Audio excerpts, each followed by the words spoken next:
Hello everyone, today I'm going to review this BMW Alpina B10 V8 and we're going to take a look at around this car. So let's take a look at the exterior of this car. So as you can see, the e39 generation is quite a handsome looking car and it gets a different bumper. At the bottom it says Alpina and they're the fog lights, which remind me of the SE version, which actually personally I prefer the SE look to the M Sport in a way. And there are three things that set apart the Alpinas. The wheels first. These are 18-inch alloy wheels known as the soft line wheels. They're 20 spoke. The soft line is the earlier ones, whereas the classic was the facelifted ones. And the pinstripes on the side, and as you can see there's no valve stem, so you may be thinking how do you get access to it. So you have a key over here which you open this, and then there's the valve stem inside over there. So the next thing that sets apart the Alpina is the rear spoiler, and there's a third brake light in the spoiler. On standard E39s it would be up here, but they've removed it, so you have it over there. And you have your Alpina badging, Alpina B10 V8, and the pinstriping. And we also have the pre-facelift lights, which are slightly different. The facelifted ones are a bit more clear. So I think it's a quite good looking car. We did do some work to the car. For example, it needed a respray, and also there's rust, which is quite common on this generation. And a group called Southern E39 has helped us quite a lot with this car. So let's take a look at the interior. Okay, so it's quite, as I said, it's quite comfortable. The seats give good support. They're the comfort seats. Now, I'll just put the ignition. So, one thing that's quite nice, it has sun blind, which I'll show. Okay. So, the sun at the back doesn't come. And there's quite a few buttons, which means it does have quite a few features, like dual zone climate control, which is a very good feature for the time. And the gauges, we have your rev counter on the right and the speedometer on the left. And they're blue gauges, because Alpina uses blue gauges, and the gauge goes up to 200 miles per hour, which isn't the top speed. It's 173 miles per hour. And the pixels are quite common to go out, but these ones are all working fine. And over here you have your headlight controls, and then these I think is your fog lights. And you have a 4-spoke multifunction steering wheel, and you have blue and green stitching, and your Alpina badge over here, Switchtronic.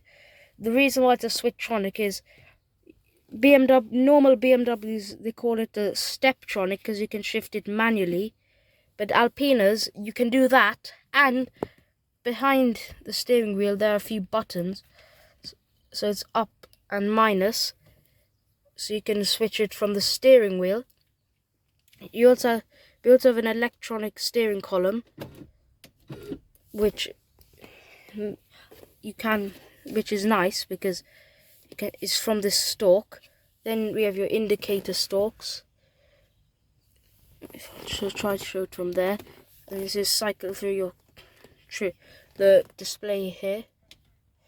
And then you have your wipers, so it's quite easy to use. And then over here you have your hazard lights.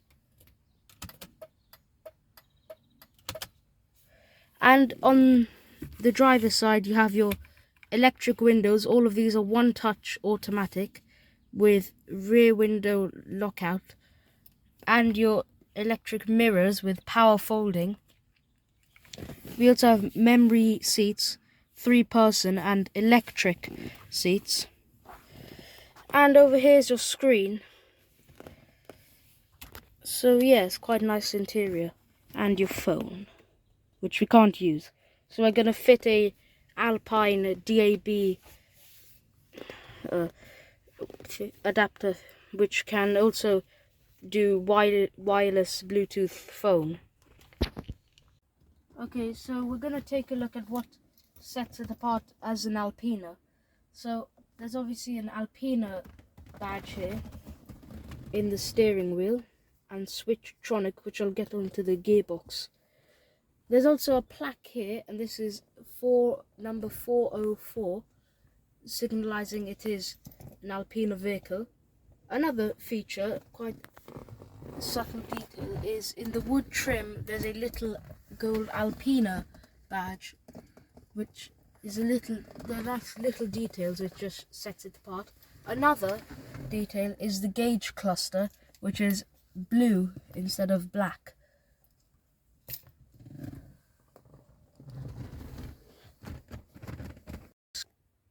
Okay, I just want to show the sunroof.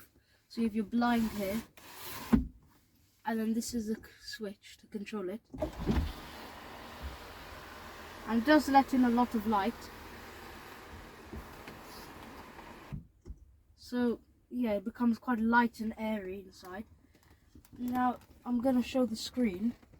So it isn't a touch screen, obviously, because it is quite 1998 and very few cars had a touch screen. But you do control it from this select wheel. It's not iDrive. So the screen, you do have this is your computer, and we have consumption 1, and you can see it's not the most fuel efficient car, but you can get up to 30 miles per gallon if you're driving carefully, and in the city you're getting something like 15, 16, 17, 18, around that much. And you do have a timer, distance, and also so we also have GPS navigation, a telephone, which we can't use the original telephone because it's illegal now in the UK, so you can't use the phone while driving. So we are going to fit an Alpine DAB and Bluetooth connectivity. So we're still going to keep this in here, but it's just going to add some nice modern features. The graphics, I did say, they're quite good. This does also have a DSP screen. We have DSP, which the Alpinas have, and we can choose different settings. So we have jazz club, cathedral, concert hall, and you can also adjust. So it does have a good sound system, this car, because it was a premium car. We also have television, which is analog television, and your computer, GPS navigation, which you need a CD in the CD changer in the boot. And then if this is too distracting, you can put the monitor off. And we're also, at the moment, we're using a tape adapter, but we are going to fit a Bluetooth connectivity and DAB connectivity to this screen, an Alpine system. But we're going to keep the originality of this screen over here, still here. And there's a telephone, which is your numbers and then so on. So let's take a look at the back. So we have the blinds here, which these are manual, and they're quite good. You also have one for the quarter light here.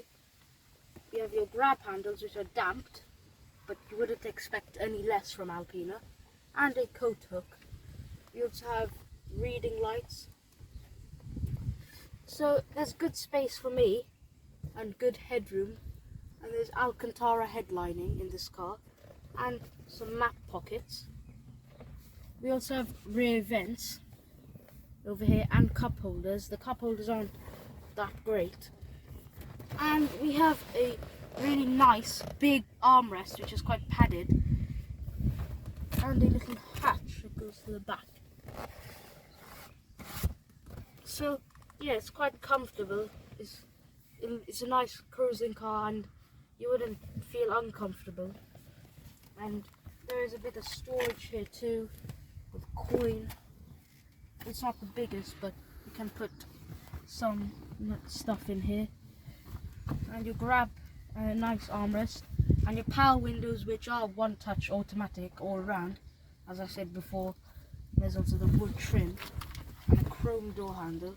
It's very luxurious in the back. So inside the boot it's a good space. Obviously you can fit a lot of skis in here, which was all the rage at that time. We have your Alpina mats, and under here we have your full-size spare wheel, and we have a jack.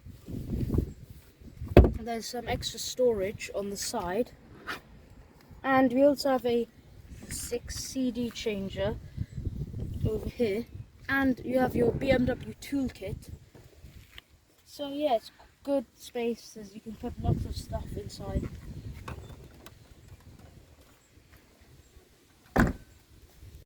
So you might be wondering, why are there BMW badges on the outside and Alpina badges? Well, the reason is that BMW Alpine and Alpina used to work quite close to with each other. So Alpina made performance parts for BMW, and they tuned them, and they also won in touring car races. Now, in 1983, by the German transportation, they were registered as a car manufacturer rather than a car tuner. So they made their own series of cars which are based on BMWs, but they tweaked stuff like the engines, the exterior, and the interior too. They produced a series of powerful cars, and they put the first V8 in a 3 Series with the Alpina B8. So the B10 is based on the e39 5 Series.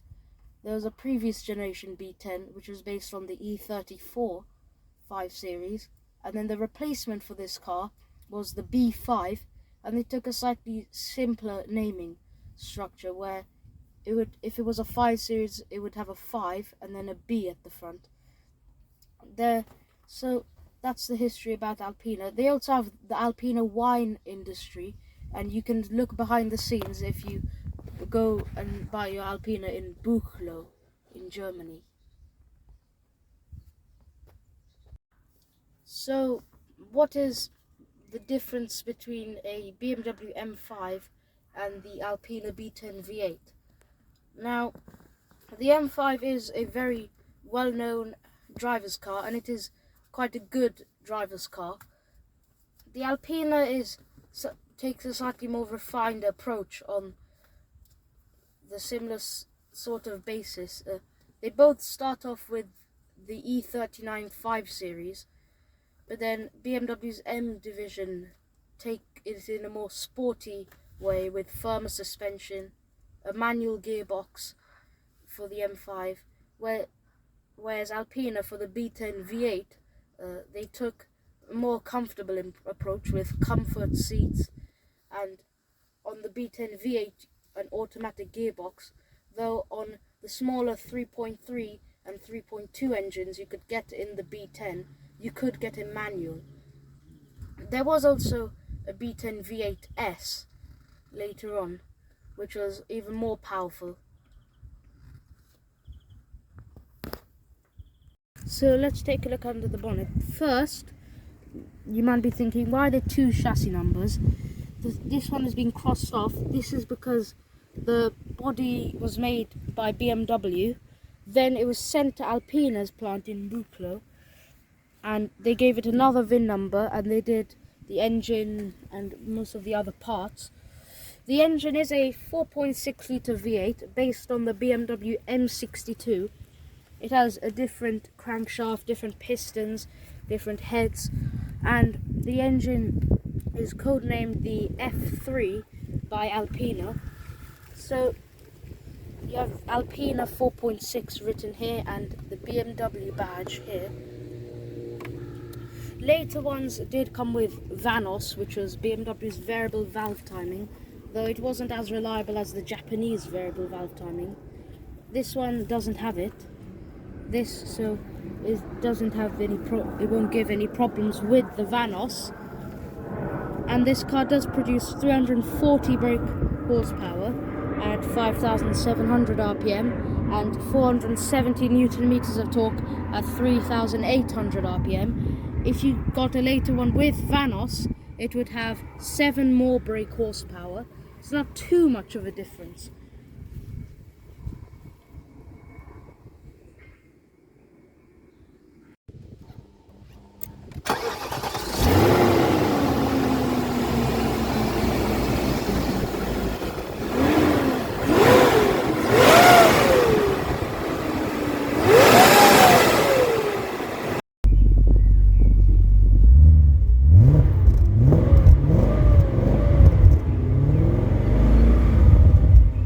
So when we bought the car, it was an MOT failure because the sills were rusty, which is common for e39s.